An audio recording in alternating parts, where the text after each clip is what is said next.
자, 맹자 두 번째 시간입니다. 맹자는 인간다움의 핵심 요소로 인과 의를 강조했다. 공자는 인과 예를 강조했죠. 이것을 이루면 사회가 혼란해지고 사회 혼란을 극복하기 위해서는 인과 의를 회복해야 한다. 성선설, 사단은 사덕의 단서다. 사덕은 인의예지라고 하는 도덕성의 핵심 되는 것인데, 이거는 감정이 아니에요. 감정이 아니라 드러나지가 않죠. 마음이죠, 마음. 그래서 이 사덕이 있음을 알 수 있게끔 해주는 것가 바로 사단이다. 사단은 단서인데 도덕 감정입니다. 도덕 감정이다. 인간에게는 다양한 감정이 있죠. 슬픔도 있고 기쁨도 있고 분노도 있습니다. 분노는 도덕 감정은 아니죠. 물론 악을 보고 생기는 분노, 의협심은 도덕 감정이 될 수 있겠지만 일반적인 감정들, 행복감을 느낀다든지 일반적인 감정들은 자연스러운 것일 뿐이고, 이 사단은 그 다양한 감정들 속에서, 자, 희노애락이죠. 희노애락과 같은 다양한 감정들 속에서 도덕과 관련된 감정이다. 측은지심, 수호지심, 사양지심, 시비지심, 감정입니다. 도덕 감정이다. 불인인지심은 유자입정, 아이가 우물에 빠질 때 그것을 건지고자 하는 마음이 없는 사람은 없다. 그 마음을 참을 수 있는 사람이 없다. 양지와 양능, 배우지 않아도 알 수 있고 할 수 있는 능력이 누구에게나 다 있다. 부모를 좋아하는 감정은 어릴 때 다 있다라는 것이죠. 그래서 자, 수양론 보겠습니다. 존심양성. 존은 보존하다, 있을 존자입니다. 마음을 잘 지켜서 기르다, 본성을. 자, 이 본성 성자가 중요하다 그랬죠. 본성 성자. 알아둡시다. 집의, 의로움을 매일 실천한다. 부동심, 경거망동하지 않는다. 내가 의롭고 옳다면은 사소한 행동에 쉽게 흔들리지 않을 것이다. 부동심, 호연지기, 매일 집의를 하다 보면 내가 당당하죠. 당당해서 내 마음속에 옳고 정의로움이 가득 쌓여 있습니다. 그러면 당당해지는 기백이 바로 호연직이다. 하루하루를 나 스스로에게 부끄러운 삶을 사는 사람이 있다고 해봅시다. 당당할 수가 없죠. 그런데 내가 당당하게 하루하루 지배를 하게 되면 당당해지는 겁니다. 기백이 있는 겁니다. 구방심, 놔버린 마음을 다시 찾는다. 과욕, 욕심을 작게 가진다. 자, 이런 수양을 하다 보면 대장부가 된다라는 것이 맹자의 생각입니다.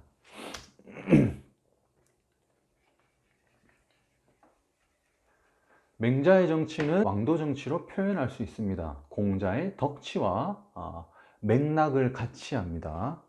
하지만 맹자만의 독특한 생각들이 여기 이렇게 있죠. 이익을 수단으로 의로움을 목적으로 한다. 맹자에게 있어서 이익, 경제적인 이익은 나쁜 것이 아니에요. 나쁜 것은 아니지만 경제적인 이익을 수단으로 삼아서 의로움을 실현하는 것이 궁극 목적이다. 는 것입니다.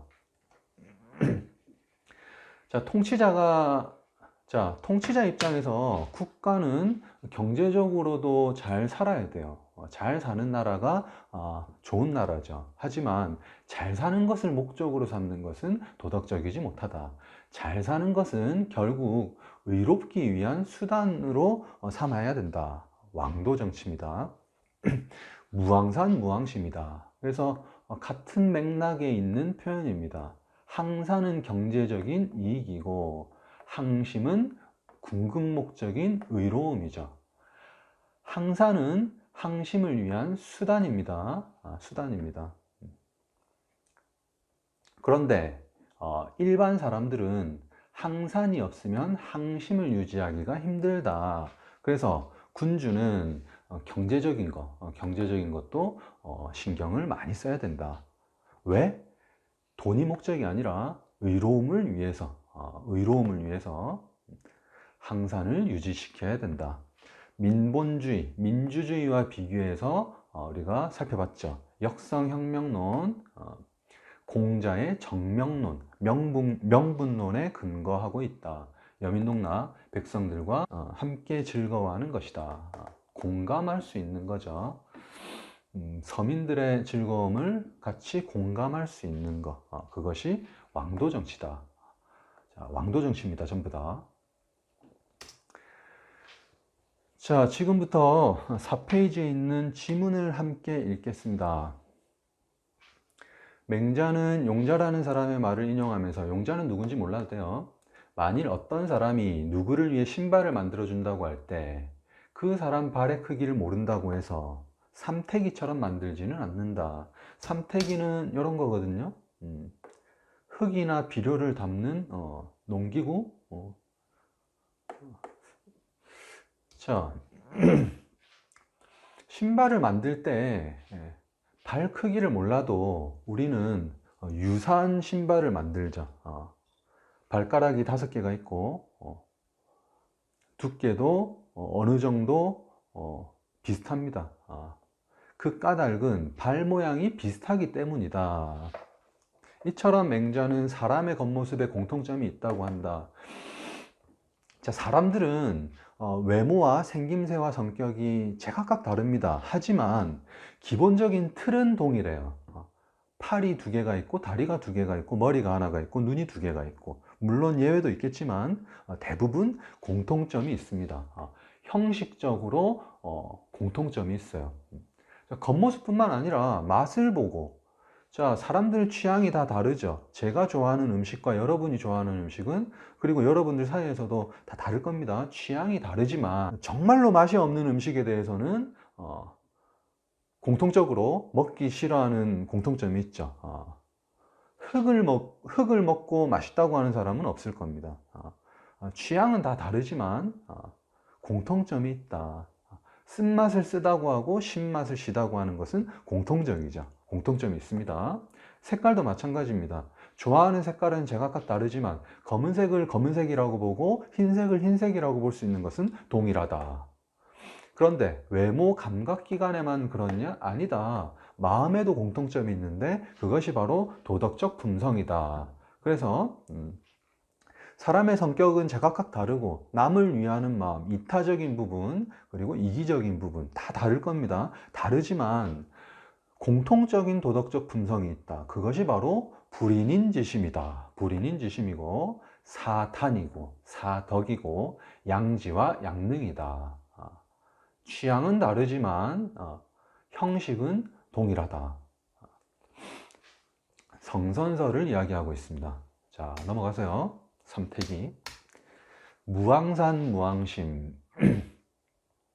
항산이 없더라도 항심을 가질 수 있는 것은 오직 선비만이 할 수 있다. 자, 선비, 극소수의 수양이 된 사람, 훌륭한 사람인데 통치자가 통치를 하는 그 국가에 선비는 극소수입니다. 대다수의 사람들은 일반 백성이에요. 일반 백성이 나쁜 것이 아니라 자연스러운 겁니다. 저도 그렇고 대부분이 일반 백성에 들어갈 겁니다.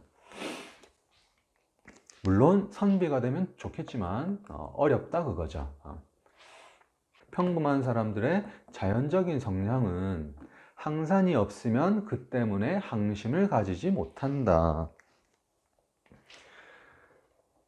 자, 우리들은 뭐 사회를 봅시다. 잘 사는 사람이 있고 못 사는 사람이 있어요. 빈부격차가 크죠. 빈부격차가 있지만 잘 살지 못하는 사람들도 기본적인 생계는 유지할 수가 있죠. 먹고는 살 수 있다는 겁니다. 근데 굶어 죽기 일보 직전이다 그러면은 범죄를 생각할 수가 있죠.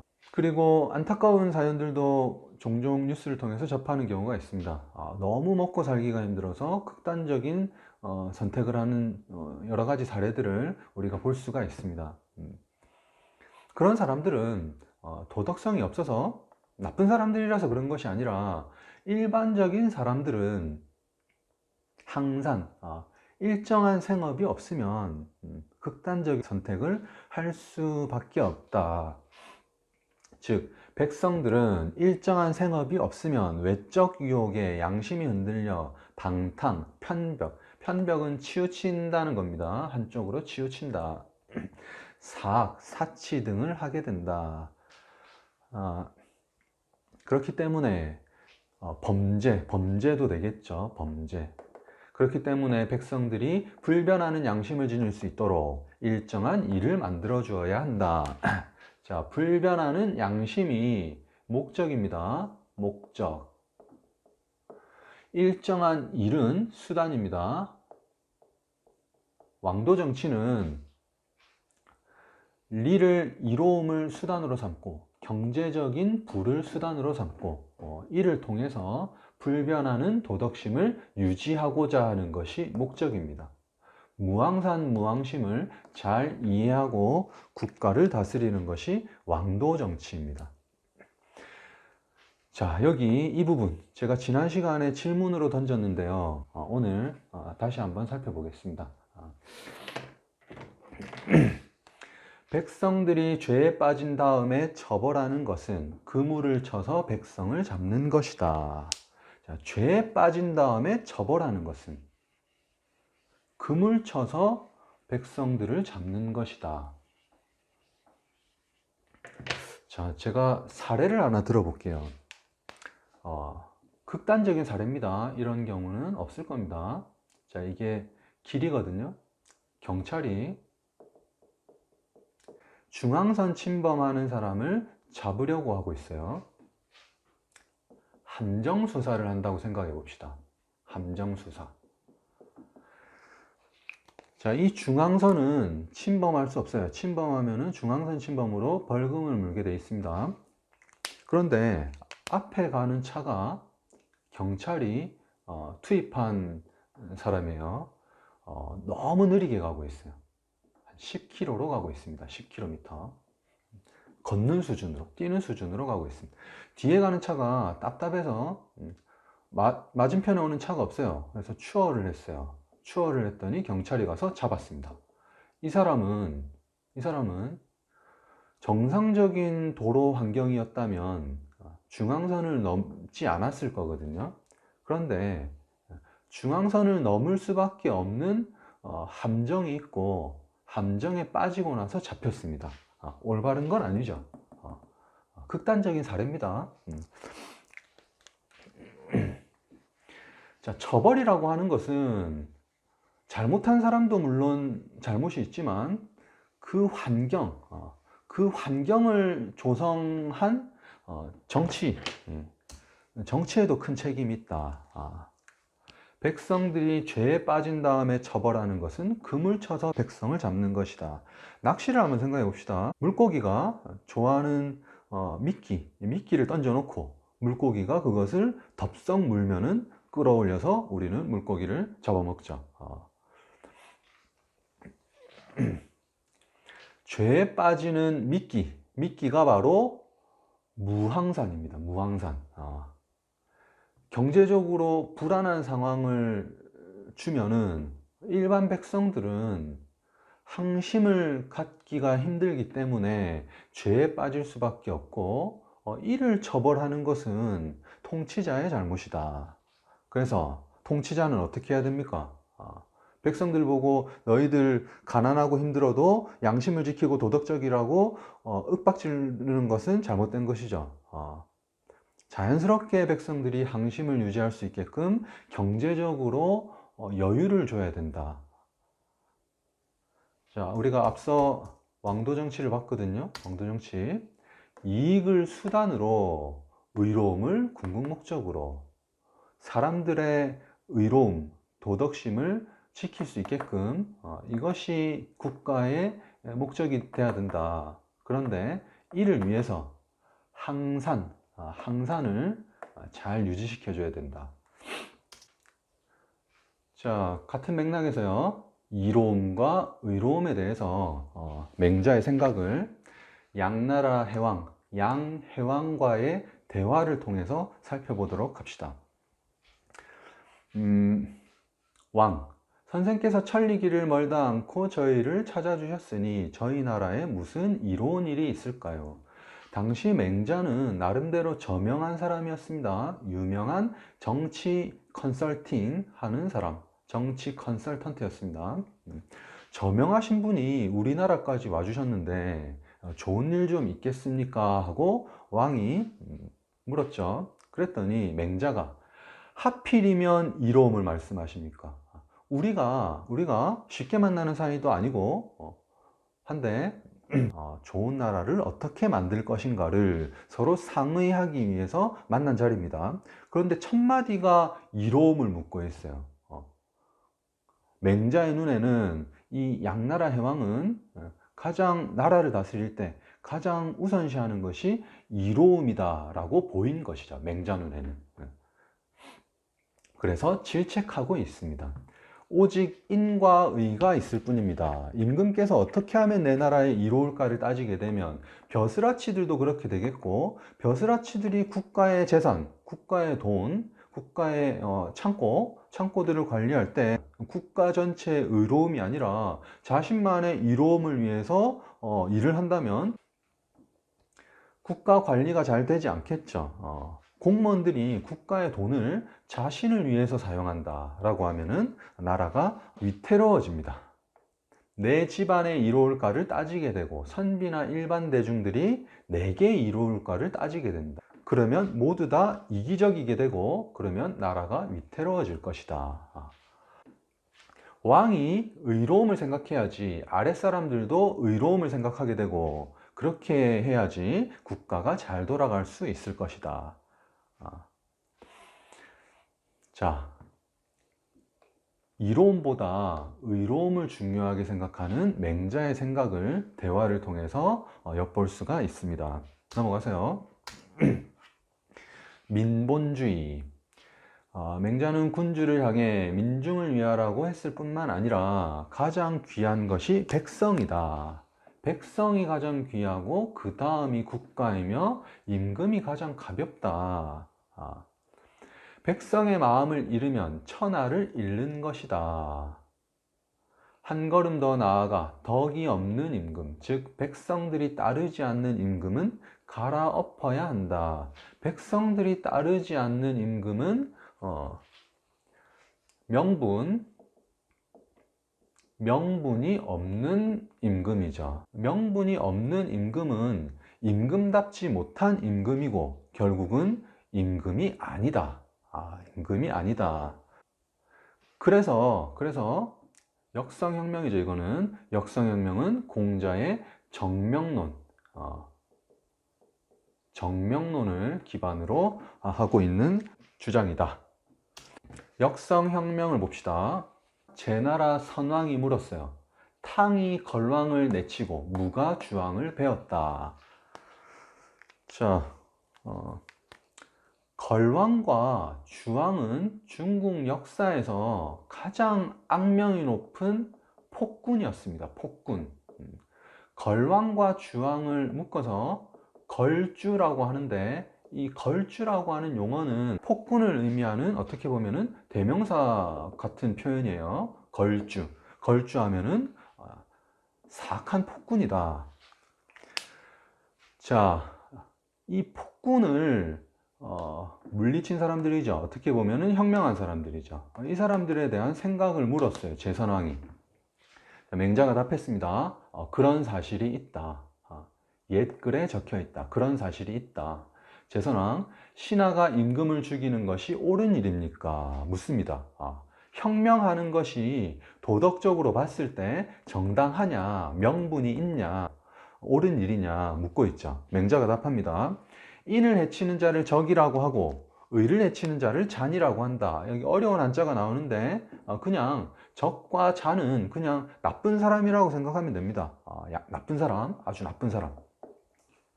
자, 이 나쁜 사람을 적잔을 묶어서 잔적한 자다, 나쁜 자다 라는 표현입니다.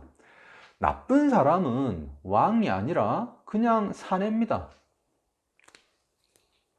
여기 이렇게 나오죠. 한 사내에 불과한 주를 배웠다. 한 사내에 불과한 주를 배웠다는 말은 들었어도 신하가 임금을 죽였다라는 말은 듣지 못했다. 공자의 정명론을 다시 생각해 봅시다. 군주가 군주다워야지 군주라고 할 수 있는데 군주가 군주답지 못하면 군주라고 할 수 없다. 군주라고 할 수 없다. 명분론이죠. 명분론. 이름에 걸맞아야 한다. 정당성을 이야기하고 있습니다. 정당성. 정당성.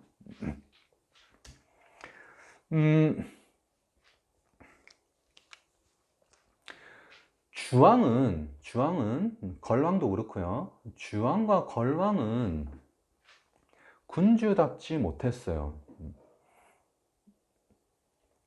오히려 잔적한 짓을 했습니다. 적과 잔은 엄청나게 나쁜 짓을 의미합니다. 그래서 탕과 무가 죽인 인물은 왕이 아니라 한 사내에 불과한 사람을 죽였다. 잔적한 사람이 왕자리에 있었으니까 잘못된 것이죠. 왕이 왕자리에 있는 것이 아니라 잔적한 자가 왕자리에 잘못 올라가 있었다. 왕이 아닌 사람이 왕자리에 있었기 때문에 그 사람을 죽인 것이다. 그래서 결국은 왕을 죽인 게 아니다. 왕을 죽인 게 아니다. 왕을 죽였으면 도덕적으로 잘못된 일이죠. 하지만 왕을 죽인 것이 아니다라는 표현을 통해서 도덕적인 정당성, 도덕적 정당성이 있다. 자, 주왕과 걸왕을 죽인 것은 도덕적인 정당성이 있다. 그래서 앞으로도 걸과 주 같은 사람이 나타난다면 그 사람은 왕이 아니기 때문에 혁명해도 된다 라는 역성혁명을 이야기하고 있습니다. 자, 넘어가세요. 맹자와 고자의 논쟁을 살펴봅시다. 두 가지 대화가 등장하거든요. 대화의 요지, 핵심을 요약 정리한 부분입니다. 살펴봅시다. 맹자는 성선설을 주장했고 고자는 성무선악설을 주장했죠. 한자를 좀 알 필요가 있습니다. 본성 성자여 없을 무자입니다. 본성에는 없다. 무엇이? 선과 악이 없다라고 하는 설입니다. 이것이 바로 성무선악설이거든요. 자, 이 성자 지금도 등장하고요. 앞으로도 계속 등장할 거니까 알아둡시다. 본성성자, 본성성자. 성무선악설을 주장했던 고자가 성선설을 주장했던 맹자에게 어떻게 자신의 주장을 내세우는지 대화를 통해서 살펴봅시다. 인간의 타고난 본성은 버드나무 가지와 같다. 이 버드나무 가지를 가지고 인위적이고 후천적으로 그릇을 만드는 것처럼 사람의 본성으로 인과 의를 행하는 것 또한 후천적이다. 자, 버드나무 가지는 그저 단지 재료에 불과하다. 재료에 불과하다. 나무를 가지고 그릇을 만들 수도 있고 책상을 만들 수도 있고 이쑤시개를 만들 수도 있는 것이죠. 버드나무 가지는 그냥 재료입니다. 그릇을 만들든 무엇을 만들든 그것은 후천적으로 사람이 만들고자 하는 대로 만들 수 있다 그거죠. 사람의 본성도 버드나무처럼 본성이라고 하는 하나의 재료일 뿐입니다. 재료, 그냥 바탕일 뿐이에요. 바탕, 백지일 뿐이죠. 그래서 성무선악설은 백지설이라고 표현하기도 하거든요. 아무런 경향성이 없다. 그래서 인과 의를 행하는 것 또한 부천적이고 본성에는 인과 의라고 하는 것은 없다라고 고자가 주장하고 있습니다. 그런데 맹자가 이렇게 반론을 제기하죠. 버드나무가지에 그릇으로 만들 만한 성질이 있기 때문에 그릇으로 만들 수 있는 것이다. 자, 버드나무가지는 재료에 불과한 것 같지만 그렇지만 이 재료 속에 그릇으로 만들 만한 성질이 있기 때문에 그릇을 만들 수 있다. 다른 재료를 한번 생각해 봅시다. 풀이 있다고 생각해 봅시다. 풀 가지고 그릇을 못 만들죠. 왜냐하면 풀 속에는 그릇으로 만들 만한 소질이 없어요. 소질이 없어요. 나무 속에 그릇으로 만들 만한 소질이 있다라는 것이죠. 그래서 사람을 인과 의가 있는 사람으로 우리가 교육시킬 수 있는데 그것은 본바탕 속에 인간의 본래 바탕 속에 인과 의의 소질이 있기 때문에 가능하다. 그 소질이 바로 성선설을 입증해주는 증거가 된다. 인의의 소질이 이미 있다라고 주장하고 있습니다. 어떤 말이 더 설득력이 있게 느껴집니까? 각자가 한번 생각을 해봅시다. 해보세요. 자, 넘어가세요. 두 번째 논쟁을 봅시다. 고자, 사람의 선천적 본성은 물과 같다. 물은 동쪽으로 터놓으면 동쪽으로, 서쪽으로 터놓으면 서쪽으로 간다. 물에는 방향성이 없어요. 동쪽을 좋아하는 물과 서쪽을 좋아하는 물이 따로 있는 것이 아니죠. 터놓는 곳으로 물은 흘러가는 것이죠. 그래서 인성에도 선과 악의 구분이 없다. 인성 속에 선으로 가고자 하거나 악으로 가고자 하는 치우침은 없다.